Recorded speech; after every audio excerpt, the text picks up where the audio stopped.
نسایا کوئی ان کی رحمتوں کی طرح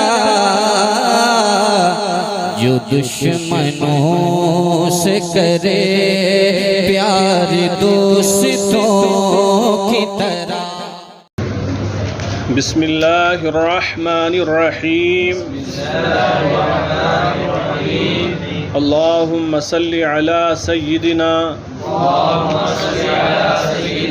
ومولانا محمد وعلى آل سيدنا ومولانا محمد وبارك وسلم۔ بسم اللہ الرحمن الرحیم۔ سبحانك لا علم لنا إلا ما علمتنا إنك أنت العليم الحكيم۔ اللهم افتح علينا حکمتک وانشر علینا رحمتک یا ذا الجلال والاکرام۔ رب یسر ولا تعسر وتمم بالخیر۔ رب یسر ولا تعسر وتمم بالخیر۔ رب یسر ولا تعسر وتمم بالخیر۔ بسم اللہ الرحمن الرحیم۔ الحمد للہ رب العالمین والعاقبۃ للمتقین والصلاة علی رسولہ محمد وآلہ واصحابہ اجمعین۔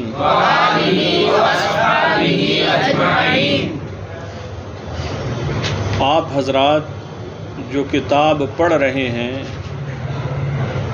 اس کا نام ہے میزان الصرف۔ پہلے میزان الصرف مکمل کریں گے، اس کے بعد کتاب شروع ہوگی منشعب۔ کون سی کتاب؟ منشعب۔ یہ دونوں کتابیں آپ حضرات ششماہی اول میں پڑھیں گے۔ یہ کتاب کس کی ہے اور اس کے مصنف کون ہیں؟ تو ایک بات یاد رکھیں کہ کتاب یقیناً بڑی کامیاب کتاب ہے۔ اس کی مقبولیت محتاج بیان نہیں ہے کہ جس کو بیان کیا جائے۔ ہر ادارے میں، ہر دارالعلوم اور مدرسے میں یہ کتاب پڑھائی جاتی ہے، لیکن جس قدر یہ کتاب مقبول ہے اسی طرح اس کتاب کے مصنف مجہول ہیں۔ تحقیق کے ساتھ بالکل یقین کے ساتھ کہا جا سکے کہ فلاں اس کے مصنف ہے تو نہیں معلوم۔ الگ الگ کتابوں میں الگ الگ حضرات کے نام اس کتاب کے مصنف کی حیثیت سے ذکر کیے گئے۔ تو جہاں جہاں جن مصنفین کے نام ملتے ہیں، جن کے بارے میں لکھا گیا کہ میزان الصرف کے یہ مصنف ہیں، وہ مکمل 6 نام ہوتے ہیں۔ کتنے؟ 6 نام ہوتے ہیں۔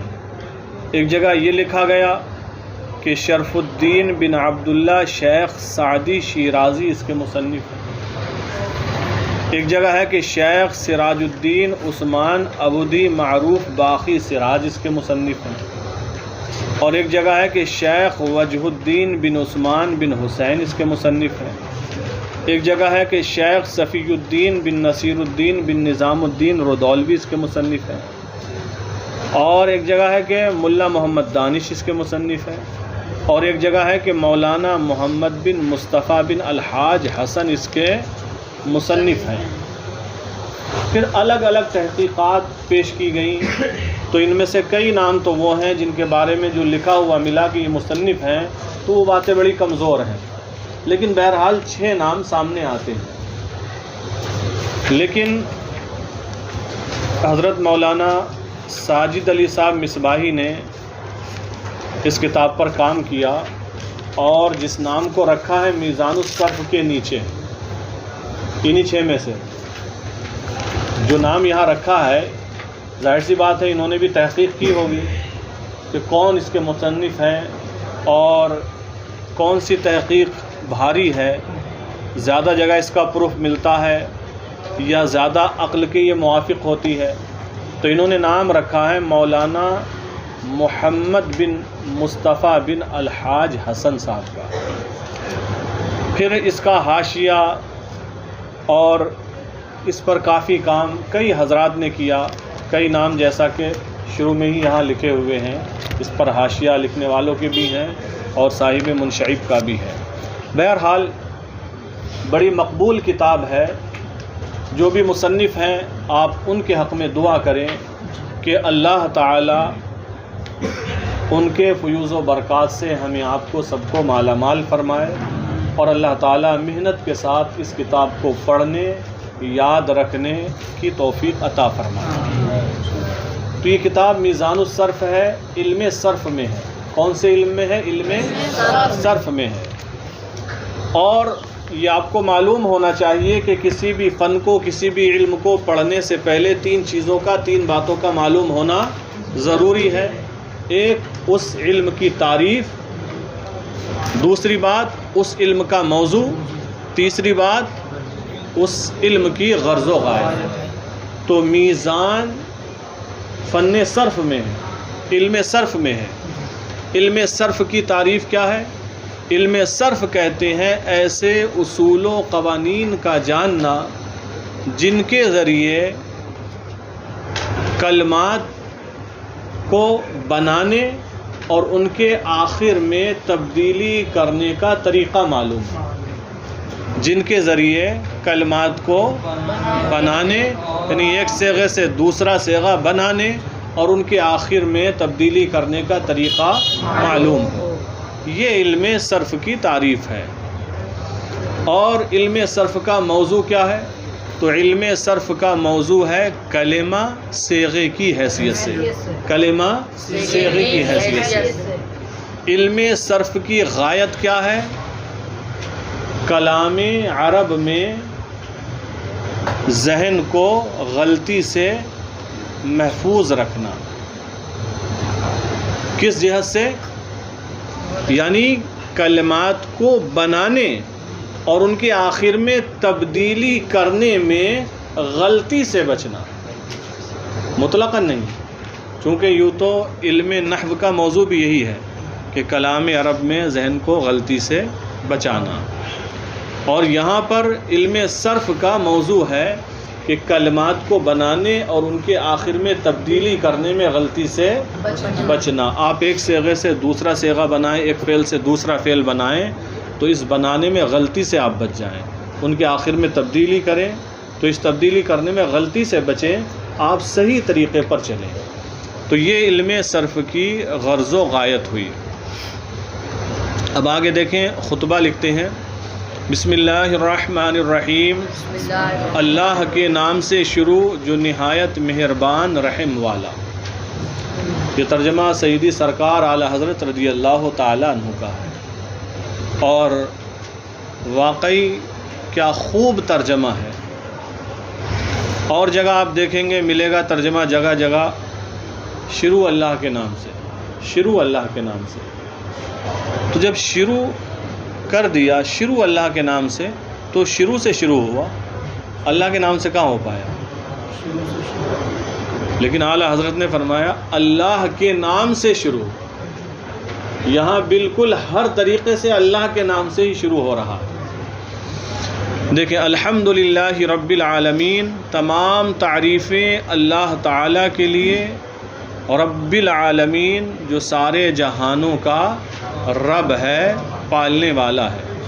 والعاقبۃ للمتقین، اور عاقبت کا معنی ہوتا ہے انجام، مراد ہے اچھا انجام، خیر العاقبہ، اچھا انجام۔ والعاقبۃ للمتقین، متقین کا معنی پرہیزگار، اور اچھا انجام پرہیزگاروں کے لیے۔ والصلاۃ علی رسولہ محمد، اور درود نازل ہو اس کے رسول محمد صلی اللہ تعالی علیہ وسلم پر، وآلہ واصحابہ اجمعین، اور حضور کی تمام آل اور تمام صحابہ پر درود نازل ہو۔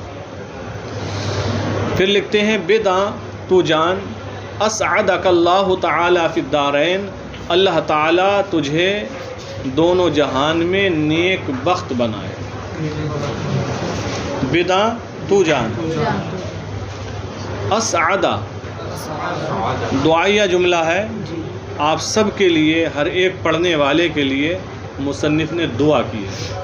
اسعدہ کا، تجھے نیک بخت بنائے اللہ تعالیٰ، اللہ تعالیٰ فی الدارین، دونوں جہان میں، اللہ تعالیٰ تمہیں نیک بخت بنائے یا نیک بخت رکھے۔ پھر لکھتے ہیں کہ جملہ افعال متصرفہ برسہ گونہ است، کہ جملہ افعال متصرفہ، کہ تمام افعال متصرفہ برسہ گونہ است، تین قسموں پر ہیں۔ تمام افعال متصرفہ تین قسموں پر ہیں، یعنی تمام افعال متصرفہ کی تین قسمیں ہیں۔ اب یہاں سمجھنا یہ ہے کہ یہ افعال متصرفہ کیا ہوتے ہیں۔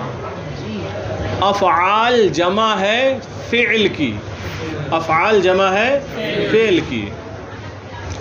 افعال متصرفہ، تو متصرفہ ان افعال کو کہا جاتا ہے جن کی گردان ہوتی ہے، یعنی ماضی کی گردان ہوتی ہے، مضارع کی گردان ہوتی ہے، امر کی گردان ہوتی ہے۔ جو پھیرے جاتے ہیں، جن کی گردانیں کی جاتی ہیں، انہیں افعال متصرفہ کہا جاتا ہے۔ تو وہ افعال جن کا ماضی آتا ہے، جن کا مضارع آتا ہے، جن کا امر آتا ہے، ان سب کی تین قسمیں ہیں۔ فرمایا کہ جملہ افعال متصرفہ برسہ گونہ است، کہ تمام افعال متصرفہ کی تین قسمیں ہیں۔ وہ تین کون کون سی قسمیں ہیں آگے لکھ کر بتاتے ہیں۔ ماضی و مستقبل و حال، ماضی اور مستقبل اور حال، تین ہو گئی یہ قسمیں، یعنی فعل یا تو ماضی ہوگا یا مستقبل ہوگا یا حال ہوگا۔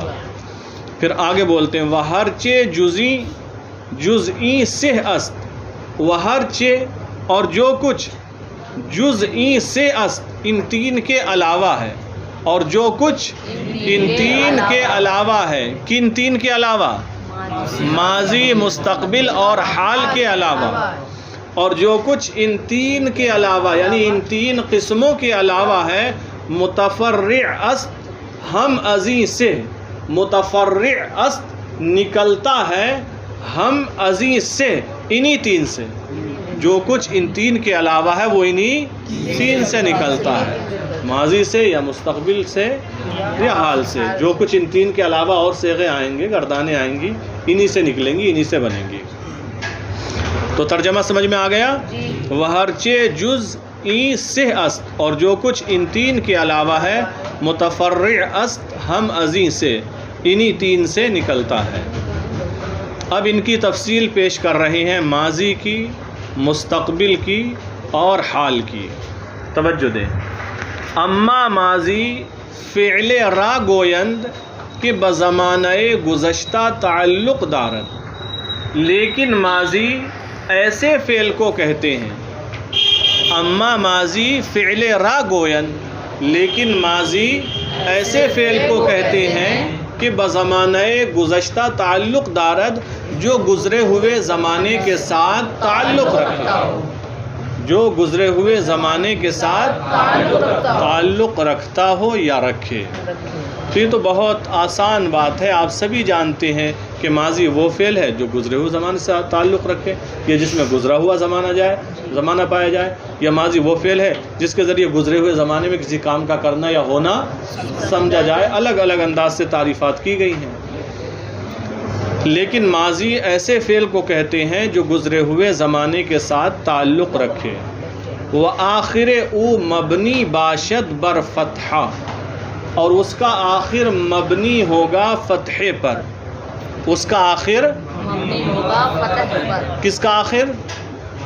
فعل ماضی کا، فعل ماضی کا آخر مبنی ہوگا فتح تو سمجھتے ہوں گے، جسے آسان لفظوں میں ہم آپ کیا کہتے ہیں؟ زبر کہتے ہیں۔ تو اس کا آخر مبنی ہوگا فتح پر، یعنی جو فعل ماضی ہوگا، ماضی کا جو صیغہ ہوگا، اس کے آخری حرف پر کیا ہوگا؟ فتح ہوگا، وہ فتح پر مبنی ہوگا، زبر ہی ہوگا، آخری حرف پر کیا ہوگا؟ زبر ہوگا، یہ یاد رکھیں۔ قلت حروفہ او کثرت، اس کے حروف کم ہوں، قلیل ہوں، او کثرت یا کثیر ہوں یعنی زیادہ ہوں۔ قلت حروفہ او کثرت، اس کے حروف کم ہوں یا زیادہ ہوں، لیکن اس کا آخر مبنی ہوگا فتح پر۔ مگر بعارض، مگر کسی عارض کی وجہ سے، مگر کسی عارض کی وجہ سے، کسی رکاوٹ ڈالنے والے کی وجہ سے، یعنی اگر کوئی دقت آ جاتی ہے، فتحے کو روکنے والا کوئی معاملہ آ جاتا ہے، تو پھر ماضی کا آخر فتحے پر مبنی نہیں ہوگا۔ اگر کوئی عارض، کوئی دشواری نہ ہو تو ماضی کا آخر فتحے پر ہی مبنی ہوگا، لیکن اگر کوئی دشواری آ جائے تو پھر فتحے پر مبنی نہیں ہوگا۔ جیسے کہ آپ صیغے دیکھ لیں، ہم شروع سے 3 صیغے پڑھتے ہیں فعل ماضی کی گردان کے۔ فعل پہلا صیغہ ہے واحد مذکر غائب کا، فعلا الف کے ساتھ تثنیہ کا صیغہ ہے، پھر جمع کا صیغہ آئے گا فعلو، تو فعلا فتح ہے آخر میں، فعلا فتح ہے، آگے الف ہے، لیکن فعلو یہاں تو واو ساکن ہے، اس سے پہلے پیش ہے، یہاں تو فتح نہیں رہ گیا، رفع آ گیا، ضمہ آ گیا، تو یہ بعارض میں آ گیا۔ کیوں کہ آخر میں واو ساکن ہے، اور واو ساکن جب ہوتا ہے اپنے ماقبل میں ضمہ چاہتا ہے، اپنے ماقبل میں ضمہ چاہتا ہے، تو یہ عارض میں آ گیا۔ تو یہی بتایا ہے مگر بعارض، کہ اگر کوئی دشواری پیدا ہوگی تب ماضی کا آخر فتح پر مبنی نہیں ہوگا۔ اور جیسے کہ جمع مؤنث غائب کا ایک صیغہ آتا ہے فعلنا، فعلنا تو آخری حرف فعلا لام ہے، فعلنا میں لام دیکھیں ساکن ہو گیا، لام ساکن ہو گیا، فعل فا پہ زبر، عین پہ زبر، لام ساکن ہے، نون پہ بھی زبر ہے، لام ساکن رہ گیا۔ اب یہاں پر لام کو بھی زبر نہیں دے سکتے، فتح پر مبنی نہیں کر سکتے، ورنہ پے بپے 4 حرفوں کا متحرک ہونا لازم آئے گا۔ تو بہرحال دیکھیں، باقی آگے تفصیل آتی رہے گی، ذکر کرتے رہیں گے اس کو۔ مگر بعارض، مگر کسی عارض کی وجہ سے، رکاوٹ ڈالنے والے کی وجہ سے، یعنی اگر کوئی عارض آ جائے تو فعل ماضی کا آخر فتح پر مبنی نہیں ہوگا۔ اب ماضی کے جو وزن ہوں گے وہ بتا رہے ہیں۔ چوں فعلا، پہلے پر بھی زبر، دوسرے حرف پر بھی زبر، اور تیسرے پر بھی زبر، جیسے ضربا، یا تو یہ وزن ہوگا۔ پھر ہے فعلا، پہلے پر زبر، دوسرے پر، تیسرے پر زبر، جیسے سمعا، اس وزن پر بھی ہوگا ماضی۔ فعلا، پہلے پر زبر، دوسرے پر پیش، تیسرے پر زبر، جیسے کروما، اس وزن پر بھی ماضی آئے گا۔ پھر آگے ہے فعللا، پہلے پر زبر، دوسرا ساکن، تیسرے پر زبر اور چوتھے پر زبر، یہ رباعی ہو گیا 4 حرف والا۔ فعللا جیسے بعثرا، تو یہ اس کے وزن بیان کی ہیں کہ ماضی کا صیغہ ان وزنوں پر آئے گا، جیسے فعلا، فعلا، فعلا، فعللا، اب ان سب کی چاروں کی مثالیں دی ہیں آگے. یہ تو وزن ہے. فعلا، فعلا، فعلا، فعللا. فعلا کی مثال چون ضربا، جیسے ضربا. اور فعلا کی مثال سمع. اور فعلا کی مثال کرما. اور فعللا کی مثال بعثرا. بات سمجھ میں آ گئی یہاں تک؟ آگے دیکھیں.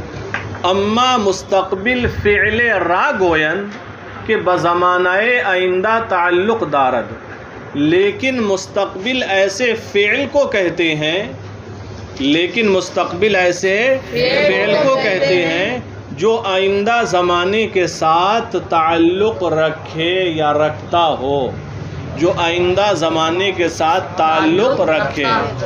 ظاہر سی بات ہے مستقبل وہ فعل ہے جس میں آئندہ زمانہ پایا جائے، آنے والا زمانہ پایا جائے. جس میں آنے والا زمانہ پایا جائے گا وہ آنے والے زمانے کے ساتھ تعلق رکھتا ہوگا. لیکن مستقبل ایسے فعل کو کہتے ہیں جو آنے والے زمانے کے ساتھ تعلق رکھے. وآخر او مرفوع باشد، اور اس کا آخر مرفوع ہوگا. کیا ہوگا؟ مرفوع ہوگا. مرفوع کا مطلب یہ ہے اس کے آخری حرف پر ضمہ ہوگا، پیش ہوگا. کیا ہوگا؟ پیش ہوگا. رفع ہوگا، جس پر رفع ہے اس کو مرفوع کہتے ہیں. اس کے آخری حرف پر پیش ہوگا. وآخر او مرفوع باشد، اور اس کا آخر مرفوع ہوگا. لیکن یہاں بھی وہی صورت ہے. آگے لکھا مگر بعارض، مگر کسی دشواری کی وجہ سے. یعنی اگر کوئی رکاوٹ ڈالنے والا آ جائے تو پھر مرفوع نہیں رہ جائے گا. نصب دینے والا کوئی حرف لگ جائے، جیسے کہ ان ہے، لن ہے، کہ ہے، اذن ہے، یہ نصب دیتے ہیں. تو اگر ان میں سے کوئی حرف آ گیا تو ظاہر سی بات ہے پھر وہ مرفوع نہیں رہ جائے گا، کیونکہ یہاں پر عارض آ گیا. مگر بعارض، مگر کسی عارض کی وجہ سے. اب فعل مستقبل کے اور فعل مضارع کے جو وزن ہوتے ہیں ان کو ذکر کیا، جس طرح پیچھے ماضی کے وزن بتائے تھے. چون یفعلو، یفعلو، یفعلو، یفعللو. یفعلو میں یا پر زبر ہے، فا ساکن ہے، عین پر کسرہ ہے. یفعلو، عین پر کیا ہے یہاں؟ اور یفعلو دوسرے نمبر پر جو ہے اس میں عین پر کیا ہے؟ فتح. یفعلو کیا ہے؟ فتح ہے، بدل گیا. اور تیسرے میں ہے یفعلو، یہاں عین پر پیش ہے، ضمہ ہے، یہ بھی بدل گیا، الگ الگ ہو گئے. پھر چوتھا ہے یفعللو، وہ تو 5 حرفی ہو گیا، الگ ہی ہے.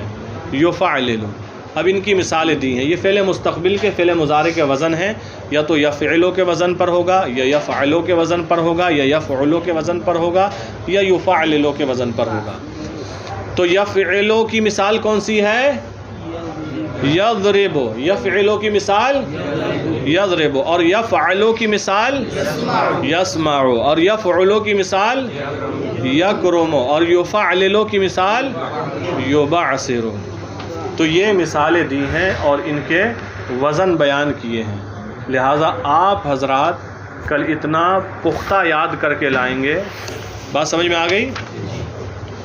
علم صرف کی تعریف، اس کا موضوع، اس کی غرض و غایت، اور فعل ماضی کی تعریف، اور فعل ماضی کے بارے میں جو بھی بتایا کہ اس کا آخر فتح پر مبنی ہوگا، حروف کم ہوں یا زائد ہوں. ہاں اگر کوئی عارض آ جائے تو فتح پر مبنی نہیں ہوگا. فعل مستقبل کی تعریف، اور یہ بھی کہ اس کا آخر مرفوع ہوگا. ہاں اگر کوئی عارض آ جائے تو مرفوع نہیں ہوگا. یہ ساری چیزیں یاد کر کے لائیں. باقی حال سے متعلق کل بتائیں گے، اور پھر فعل ماضی کی گردان میں کتنے صیغے ہوں گے، کیسے کیا ہوگا، وہ ساری تفصیل اور گردان سمیت کل انشاءاللہ سبق آپ کا